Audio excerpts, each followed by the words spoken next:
കണ്ടു. ഒന്ന് കുഴിത്തറിയും മറ്റത് മേൽത്തറി അല്ലേ? അതെ, ഒന്ന് മേൽത്തറി ഒന്ന് കുഴിത്തറി. അപ്പോൾ ഇത് രണ്ടും തമ്മിലൊരു വ്യത്യാസം കാണുമല്ലോ. വ്യത്യാസം എന്ന് പറയുന്നത് നമുക്ക് ചെയ്യാൻ കുറച്ചുകൂടി സുഖം ഇതാണ്. കുഴിത്തറി ആണ് സുഖം. അതായത് മേൽത്തറിയിൽ അതിൻ്റെ മെത്തേഡ് വേറെയാണ്. അതാണ് ഇത് നമുക്ക് നമ്മളെ കൈത്തറി നമ്മളെ നാടൻ കൈത്തറി എന്ന് പറയുന്നത് ഇതാണ്. നാടൻ കൈത്തറി എന്ന് പറഞ്ഞാൽ കേരളത്തിൻ്റെ ഏറ്റവും തനിമയായ ഒരു കൈത്തറിയാണ്.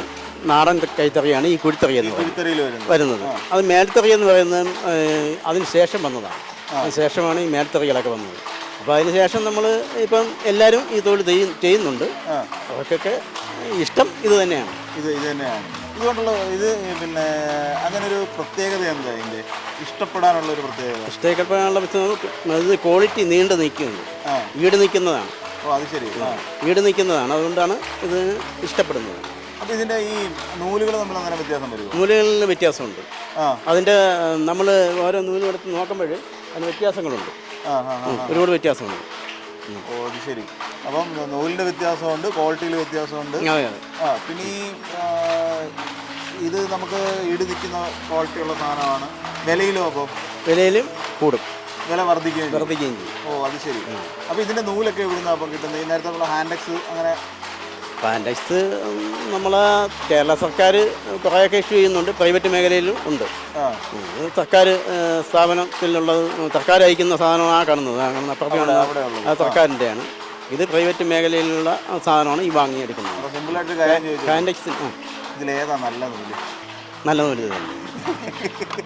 പുറത്തുള്ള നമ്മളെ അല്ല പുറത്തുള്ളതല്ല, നമ്മളെ കൈത്തറിയാണ്. കൈത്തറിയുടെ ഇത് ഹാൻഡെക്സിൻ്റെ ഏറ്റവും കേരളത്തിലെ ഏറ്റവും നമ്പർ 1 ഹാൻഡെക്സിൻ്റെ നൂല് തന്നെയാണ്. അത് ശരി. പുറത്തുനിന്ന് വരുന്നത് ക്വാളിറ്റി കുറവാണ്. അതായത് ഈ പുറത്തുനിന്ന് വരുന്നതെന്ന് പറയുമ്പോൾ നമ്മൾ തമിഴ്നാട്ടിൽ നിന്നും പല സാധനത്തും വരുന്നുണ്ട്. അതിനൊക്കെ അനുസരിച്ച് നോക്കുമ്പോൾ കേരളത്തിലെ സാധനം സൂപ്പർ സാധനം കൈത്തറി സാധനം തന്നെയാണ്. നമ്മൾ പുറത്തുനിന്ന് മേടിക്കുന്നത്, പക്ഷേ വില കൂടുതൽ കൊടുക്കുകയും വേണം. അതിൻ്റെ ക്വാളിറ്റിയും ഉണ്ട്. അപ്പോൾ ഇത് എത്ര സമയം എടുക്കും ചേട്ടാ?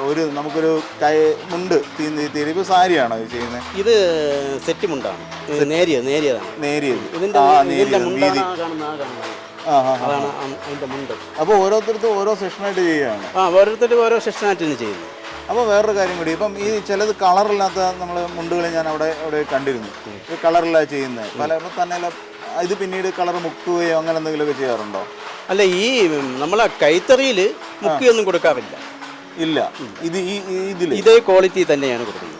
ഓ അത് ശരി. നൂലപ്പം ഈ നൂലിൻ്റെ ഈ കളറുള്ള നൂല് വരുന്നതാണോ എന്ന് നമ്മളിവിടെ വീണ്ടും രണ്ടാമത് ആ നൂല് ചെയ്യുന്ന ഇവിടെ ഇതൊക്കെ ചെയ്യാറുണ്ട്. ഇവിടെ ഈ കളർ വെച്ച് നമുക്കെല്ലാം തനിമയായിട്ട് എല്ലാ കാര്യവും ചെയ്യാറുണ്ട്. ചെയ്യാറുണ്ട്. അപ്പം അതിൻ്റെതായ ചിലവുകളും ഉണ്ട്. ഓക്കെ. നമുക്കിപ്പോൾ ഒരു മീറ്റർ അല്ലെങ്കിൽ 2 മീറ്റർ അത് തീർക്കണമെങ്കിൽ നമുക്ക് ഒരാൾക്ക് എത്ര ദിവസം വേണ്ടി വരും? എത്ര മണിക്കൂർ വേണ്ടി വരും? അത് നമ്മളെ ക്വാളിറ്റി അനുസരിച്ചിരിക്കും. ക്വാളിറ്റി നമുക്കിപ്പോൾ ഈ ചെയ്യുന്നത് ഈ കൈത്തറി ആണെന്നുണ്ടെങ്കിൽ 1 മണിക്കൂറിന് 1 മീറ്റർ അടിക്കാം. 1 മണിക്കൂർ 1 മീറ്റർ അടിക്കാം.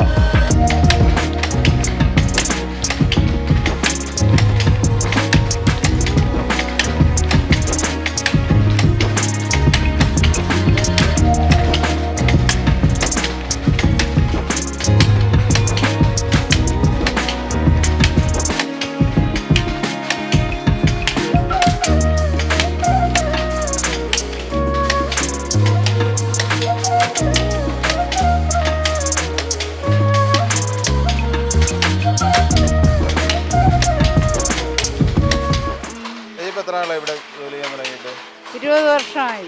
20 വർഷം. അപ്പോൾ ഇതിന് നമ്മൾ പറയുന്ന പേര് ലുങ്കി എന്നും പറയും, പേശ, കൈലി, 3 ഐറ്റം പറയും. ഇങ്ങനെ 3. അതായത് തിരുവനന്തപുരത്തിൻ്റെ ഭാഷയിൽ പറഞ്ഞു കഴിഞ്ഞാൽ ഇത് പേശ എന്നാണ് പറയുന്നത്.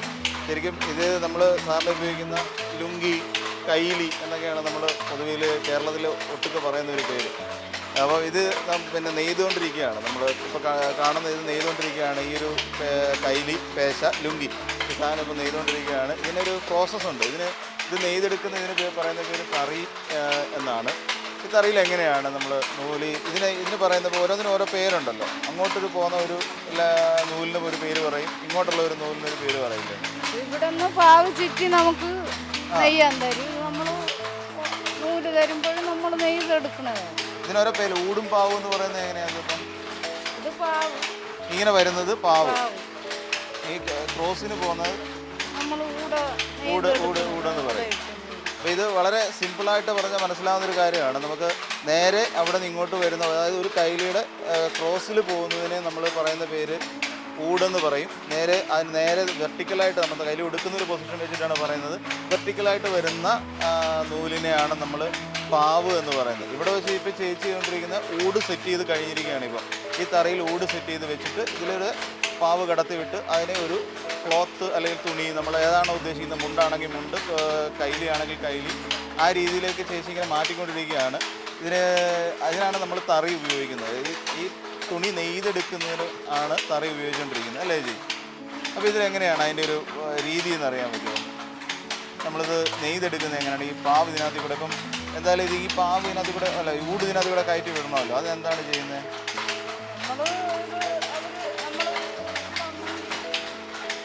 നെയ്ത് ഓരോ പേശ് ആകുമ്പോൾ നമ്മൾ 2 മീറ്ററാണ് ഒരു പേശ്. ഇങ്ങനെ നെയ്ത് ഇവിടെ മുറിച്ച് കൊടുക്കും. അല്ല, ഇത് നമ്മൾ ഈ നൂല് ഇതിനകത്ത് കൂടെ കടത്തി അങ്ങോട്ടേക്ക് വിടണ്ടേ? ഈ ഊട് കടത്തി വിടണ്ടേ? അതെങ്ങനെയാണ്? ഇതിനെന്തോ പറയുന്ന പേര്? ഇത് ഓടം. ഓടം. അപ്പോൾ ഈ സാധനത്തിന് പറയുന്ന പേരാണ് ഓടം.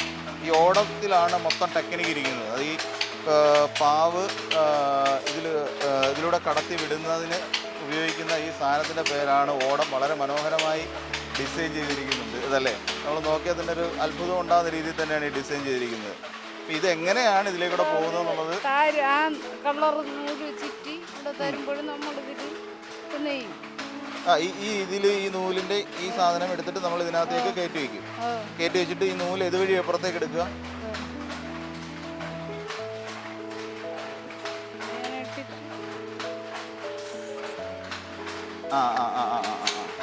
ഓക്കെ. അപ്പോൾ ഈ ഓടത്തിൻ്റെ ഒരു പ്രത്യേകത എന്ന് പറഞ്ഞു കഴിഞ്ഞാൽ ഇതിൻ്റെ ഈ സൈഡിലൂടെ ഇവിടെ നൂല് ഫിക്സ് ചെയ്ത് വയ്ക്കും. ഈ ഫിക്സ് ചെയ്ത് വെച്ചിരിക്കുന്ന നൂല് ഇതുവഴി ഈ പുറത്തേക്ക് എടുക്കുന്ന നൂല് എന്നിട്ട് എവിടെ ഇങ്ങനെ എടുക്കുന്നത് പോലും ഒരു പ്രത്യേകതയാണല്ലേ? നമ്മൾ അച്ചുപെട്ടിക്കകത്തിടും. ഇത്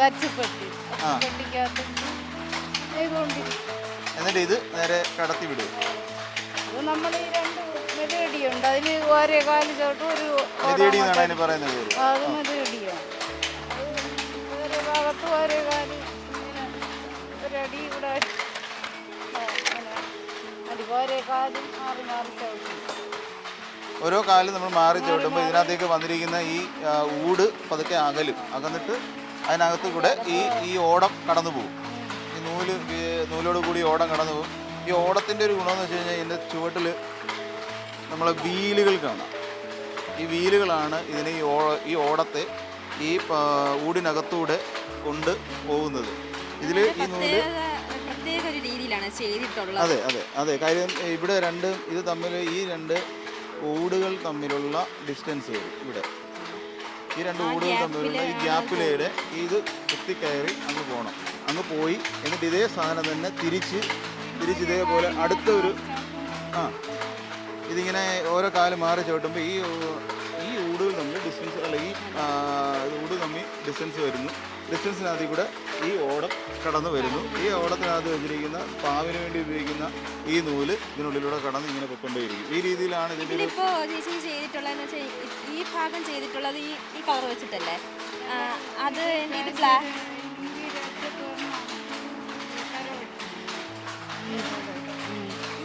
ഇത് വന്നിട്ട് ബ്ലാക്ക് അല്ലേ ചെയ്തിട്ടുണ്ടത്? അതിന് വേറെ നൂലാണ്. അതിന് ഈ കറുത്ത ബോർഡർ ഇതുണ്ട് ഇതിൽ നിൽക്കുന്നില്ല. അതിനെയാണ് ഈ അറ്റത്ത് കര വെട്ടുന്നത്. അപ്പോൾ ഇതിനകത്ത് വേറൊരു ഇതുള്ളതെന്ന് വെച്ചാൽ ഇതിലൂടെ പോയിരിക്കുന്നതല്ല ഈ നൂല് തന്നെയാണല്ലേ? ഈ കരയ്ക്കുള്ളിലൂടെ ഈ ഊട തന്നെ ഈ കളറിൽ തന്നെയാണ് ഇതിനകത്ത് കരയിലൂടെയും പോയിരിക്കുന്നത്, ഈ ചെറിയ കരയിലൂടെ. പക്ഷേ നമ്മൾ ഈ നൂല് പോകുമ്പോഴത്തേക്ക് ഇത് ഫുള്ളായിട്ടല്ലേ വരുന്നത്? അപ്പോൾ എനിക്ക് തോന്നി ബ്ലാക്ക് നൂല് ഇവിടം വരെ വന്നിട്ടുള്ളൂ അല്ലേ? ചെറിയൊരു കര മാത്രമേ വന്നിട്ടുള്ളൂ. അപ്പോൾ അത് അവിടെ അറ്റത്ത് ഒരേ കര കാണുമല്ലോ, അതിന് വെട്ടണതാണ് അറ്റത്ത്. കുറച്ച് ഇതുവരെ മാത്രമേ, അത് ഫുള്ളായിട്ട് ചെന്ന് അങ്ങനെയാണോ വരുന്നത്? ഫുള്ളായിട്ട് വരില്ല, ഇത്രയും വെട്ടി മതിയാകും. അപ്പോൾ അതിനനുസരിച്ച് വീണ്ടും ഒന്നാവുമ്പോൾ അതേപോലെ ഒരു ലുങ്കി ആകുമ്പോൾ 2 അറ്റത്തും കര വെക്കും. അപ്പോൾ അതായത് ഇപ്പോൾ കറുപ്പ് കടന്നു പോകേണ്ട ഭാഗങ്ങളിൽ മാത്രം ഈ കറുത്ത നൂല് വെച്ചിട്ട് ഈ ഓടത്തിലൂടെ ഇത് മൂവ് ചെയ്യിക്കും. അപ്പോൾ ഈ കരകൾ അങ്ങനെ ഉണ്ടാവും. ഇതിലെ കരയുണ്ടോ? അപ്പോൾ ഈ കരയുടെ നമ്മൾ ഉദ്ദേശിക്കുന്ന കരയുടെ അളവനുസരിച്ചിട്ട് നൂല് കടത്തി വിടും. എന്നിട്ട് ആ അളവ് എത്തിക്കഴിയുമ്പോഴത്തേക്ക് ഇത് മാറ്റും. എന്നിട്ട് അടുത്ത പഴയ മറ്റേ നൂല് തന്നെ ഈ ഊടിന് എനിക്ക് തോന്നുന്നു നമ്മളെ എല്ലാവർക്കും അറിയില്ലാന്ന് തോന്നുന്നു. എല്ലാരും വാങ്ങിക്കുന്നു, ഇടുന്നു. ഇത്രയും കഷ്ടപ്പാട് ഇതിലുണ്ട്. ഇങ്ങനെ ഓരോന്ന് മാറ്റണം. ഓണമായി കഴിയുമ്പോൾ ഏതെങ്കിലും കടയിലേക്ക് പോകുന്നു, കടയിൽ സാധനം മേടിക്കുന്നു, ഉപയോഗിക്കുന്നു എന്നുള്ളതല്ല. നമ്മൾ ഉടുത്തിരിക്കുന്ന മുണ്ടിന് ഊടും പാവും ഉണ്ട് എന്ന് പറഞ്ഞാൽ ആർക്കും അത്ര പെട്ടെന്നൊന്നും മനസ്സിലാവില്ല. അതെ, കാരണം ഓരോ പ്രാവശ്യവും ഇത് മാറ്റണം. കുറച്ച് പോകുമ്പോഴത്തേക്കും അതിന്റെ ഒരു അവർക്കിത് കൊടുത്തിട്ടുണ്ട്. അപ്പൊ അത് ആ ഒരു ഇത് കഴിയുമ്പോൾ ഇത് മാറ്റണം. അടുത്തത് വെക്കണം. ഇപ്പോൾ അവിടെ നൂലിങ്ങനെ അവിടുന്ന് റോൾ ചെയ്ത് വെച്ചിരിക്കുന്ന നൂലിങ്ങനെ വന്നുകൊണ്ടേ ഇരിക്കുകയാണ്. വന്നിട്ട് ഇതിങ്ങനെ വളരെ ടൈറ്റ് ചെയ്താണ് വെച്ചിരിക്കുന്നത്. നമുക്ക് കാണാം, വളരെ ടൈറ്റ് ചെയ്ത് ഭംഗിയായിട്ട് വെച്ചിരിക്കുകയാണ്. ഇതെന്താണ്? ടെമ്പർ എന്ന് പറയും. ടെമ്പർ. ആ, നമുക്കിതുകൊണ്ട് ഇത് കുഴിത്തറിയിൽ വെസ് എന്ന് പറയും. കുഴിത്തറിയിൽ വേറെ പറയും. ഇത് നമുക്ക് ടെമ്പർ. ഇത് കൊണ്ടെങ്കിലേ ഇത് നെയ്യാൻ പറ്റുമോ. ഇതിലപ്പോ എന്ത് നൂലാണ് ഇതില് യൂസ് ചെയ്യുന്നത്? അപ്പം അത് കൈത്തറിയുടെ ആണെന്ന് പറഞ്ഞു. ഇത് തന്നെ പിന്നെ നമുക്കിവിടെ ഒന്ന് ഗാൻഡക്സി എന്ന് പറഞ്ഞാണ് ഈ നൂല്. ഗാൻഡക്സി എന്ന് നൂല് പറഞ്ഞാണ്. അപ്പൊ ഈ ഇത് കളറായിട്ട് തന്നെ വരുന്നതാണോ? കളർ ചെയ്ത് കളറായിട്ട് വരുന്ന നൂലുകളാണ്. അപ്പോൾ ഒരു ദിവസം നമ്മൾ അമ്മ വിചാരിച്ചു ഒരു ദിവസം എത്ര ഇത് ചെയ്യാൻ പറ്റും? ഒരു ദിവസം എത്ര മീറ്റർ? നമ്മളൊക്കെ കുറേ രണ്ടെണ്ണമൊക്കെ നെയ്യൂ. രണ്ട് ലുങ്കിയൊക്കെ നെയ്യൂ. അപ്പോൾ അതായത് നമ്മൾ 4 മീറ്റർ ജോലി ചെയ്യും. അതായത് നമ്മളൊന്ന് ആലോചിച്ച് നോക്കാം, നമ്മൾ ഉടുത്ത് ഒരു ദിവസം മാത്രം ഇട്ട് കളയുന്ന ഒരു മുണ്ടിന് വേണ്ടി ഇവർ അവരുടെ ഒരു ദിവസമാണ് ചിലവാക്കിക്കൊണ്ടിരിക്കുന്നത്. 2 മുണ്ട് മാത്രം ഒരു ദിവസം ചെയ്യാൻ വേണ്ടിയിട്ട് ഒരാൾക്ക് ഒരു ദിവസം വേണ്ടി വരുന്നത്, ഒരു ദിവസം തന്നെ വേണ്ടി വരുന്നത് 2 മുണ്ട്, വെറും 2 മുണ്ട് മാത്രമാണ് പറയുന്നത്. അപ്പോൾ അത്രത്തോളം ഈ ഒരു പ്രൊഡക്ഷൻ അല്ലെങ്കിൽ ഇത്രത്തോളം കൈലികളും മുണ്ടുകളും ഒക്കെ നമ്മുടെ മാർക്കറ്റിലേക്ക് അവൈലബിൾ ആണെങ്കിൽ ഇവർക്ക് എത്ര ജോലി ചെയ്യേണ്ടി വരും എന്നുള്ളതിനെ കുറിച്ച് നമ്മളൊന്ന് ആലോചിക്കേണ്ടിയിരിക്കും.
ഇവിടെ എന്ത് വേല பார்த்துட்டு இருக்கீங்க? இது மிஷின் வந்து வார்ப்பிங் பாவு ஓட்டக்கூடிய மிஷின். இது இதில் கரைக்கு தறிகளை விட்டு அது துணியாகி தரும். அப்படியா? எவ்வளோ நூல் இருக்காங்க? இதில் 120 கோன் உண்டு.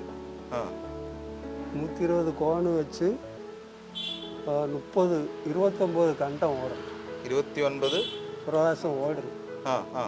29 பிரவாசம் கண்டம் முடிச்சு இது இல்லை. ஆமாம், இது 29 ஓடுனா 3480 இலை வரும். இலை இது இதில் நூல் இழா. ஆமாம், 3480 இலை வரும். നൂല് വരണം സിംഗിൾ ഒരു ഒറ്റ നൂല്. ഇതിങ്ങനെ നൂല് ഇതിലെ 3480 ഇല. ഓ, ഇത് അതായത് ഈ ഇങ്ങനെ കറക്കിയിട്ട് ഇതിലെ 3480 നൂലുകൾ കൃത്യമായി ഇതിനകത്ത് ചുറ്റിയെടുക്കണം. ഷർട്ടിങ്ങിന് വേണ്ടി മാത്രം. ഓ, 3480 നൂലുകൾ ചേർത്തിട്ടാണ് ഷർട്ടിങ്, അതായത് നമ്മുടെ ഷർട്ട് പീസ് ഉണ്ടാക്കാൻ വേണ്ടിയിട്ടുള്ള ക്ലോത്ത് ഉണ്ടാക്കിയെടുക്കുന്നത്. അതിന് വേണ്ടിയിട്ട് ഉള്ള ജോലിയിലാണ് ഈ ചേർന്നിരിക്കുന്നത്. അപ്പം ഇത് ഇത്രയും നൂലുകൾ എങ്ങനെയാണ് ഇവിടെ സോർട്ട് ചെയ്യുന്നത്? വരിസയായിട്ട് എടുത്ത് കുറച്ച് ഓരോന്നോരോന്നായിട്ട് ഒന്നൊന്നാ എടുത്ത് കുറച്ച്. ഇത് എത്രയുണ്ടെന്നാ പറഞ്ഞ്? 120.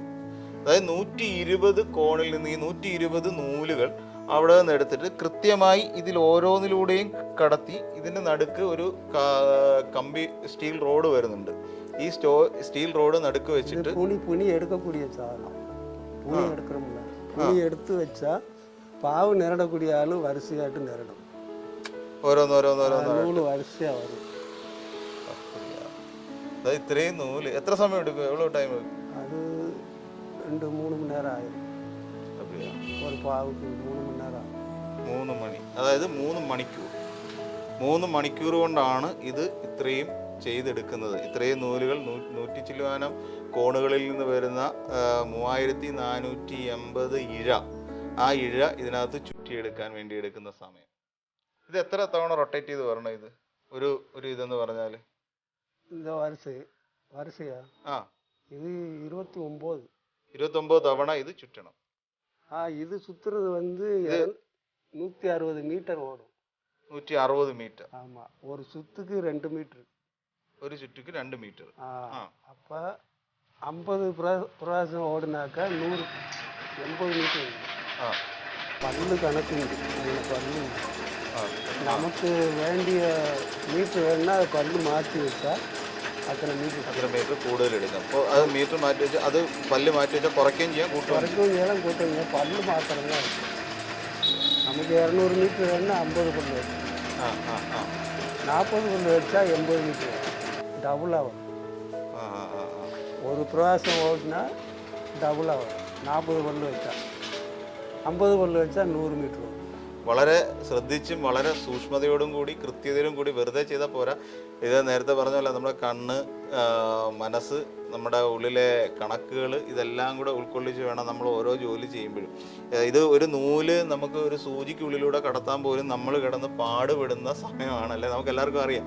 ഒരു നൂല് സൂചിയിൽ കോർക്കാൻ വേണ്ടി. അതേസമയം ഇത്രയും ഇതിലൂടെ കോർത്തെടുക്കുക എന്ന് പറഞ്ഞാൽ ഇച്ചിരി ശ്രമമുള്ള ജോലിയാണ്. അത് മാത്രമല്ല, ഇതെല്ലാം വളരെ ഭയങ്കര മനോഹരമായിട്ടാണ് അതിങ്ങനെ വന്ന് ഇവിടേക്ക് ചേർന്ന് ഒടുവിൽ ഇതിലൂടെ കടന്നു വന്ന് ഓരോ ചുറ്റുകളായി മാറുന്നത്. എന്തായാലും വളരെയധികം നന്ദി ഇത്രയും കാര്യങ്ങൾ പറഞ്ഞു തന്നതിന്. നന്ദി.